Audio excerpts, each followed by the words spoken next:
सुंदर सी कन्या अनामिका कॉलेज में अपना ग्रेजुएशन पूरा करती है।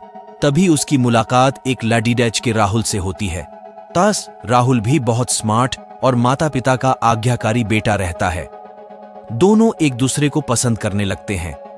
दोनों का ग्रेजुएशन पूरा होता है। राहुल अपने शहर में जॉब करने लगता है और लडीडैच भी एक अच्छी जॉब कर रही हैं। दोनों ने निर्णय लिया कि अब माता पिता से शादी की बात करने का वक्त आ गया है।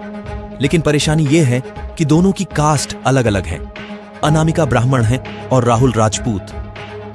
राहुल के समाज में दहेज बहुत जरूरी है, जो कि नगद में होता है। उसके अलावा कई तरह के गिफ्ट्स और गहने की भी मांग की जाती है।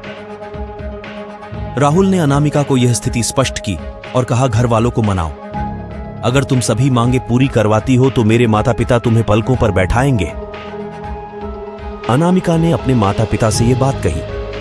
अनामिका के माता पिता को यह बात पसंद नहीं थी, पर अनामिका की जिद थी कि अगर मुझे दहेज दोगे तो मेरी इज्जत बढ़ेगी।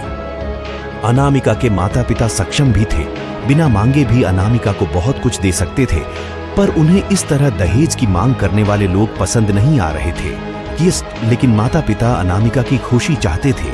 उन्हें यह डर था कि कहीं उनकी बेटी ये ना सोचे कि वे अपनी बेटी को कुछ देना नहीं चाहते, इसलिए उन्होंने सभी शर्तें मानी। शादी में राहुल को कार, फ्लैट, फर्नीचर के साथ 50 लाख नगद दिए गए। साथ ही अनामिका को गहने भी दिए गए और सभी रिश्तेदारों को गिफ्ट्स और कपड़े भी दिए। शादी बहुत धूमधाम से की गई, कोई कमी नहीं छोड़ दी गई। और अनामिका ने मन ही मन यह गुमान था कि कास्ट अलग होने के बावजूद माता पिता ने उसकी शादी ससुराल के हिसाब से की। अनामिका को विश्वास था कि उसे बेटी बनाकर रखा जाएगा, उसे वही प्यार दिया जाएगा जो उसके माता पिता ने दिया, क्योंकि उसने अपने ससुराल का मान रखा है। अनामिका ने अपने घर से ससुराल विदा दी। ब्राह्मण कन्या राजपूत घर की बहू बनी। ससुराल में बहुत ज्यादा पर्दा प्रथा थी। बहू को मनचाहा खाने तक की स्वतंत्रता नहीं थी। कितनी भी भूख क्यों न हो, घर की बहू सबके खाने के बाद ही खाएगी। यहाँ तक कि उसे घर के पुरुषों के सामने बैठने तक की इजाजत नहीं थी। अनामिका ने इस बात पर एतराज दिखाया, पर उसकी किसी ने नहीं सुनी। राहुल ने भी ये बोलकर मुंह फेर लिया कि यह तो परंपरा है। अनामिका को जो गुमान था वो धरा की धरा रह गया। उसे अपने माता पिता की बात याद आई। जब उन्होंने समझाया था तो वह उनसे बहुत मीठी थी। उसने ससुराल में बात करने का फैसला किया।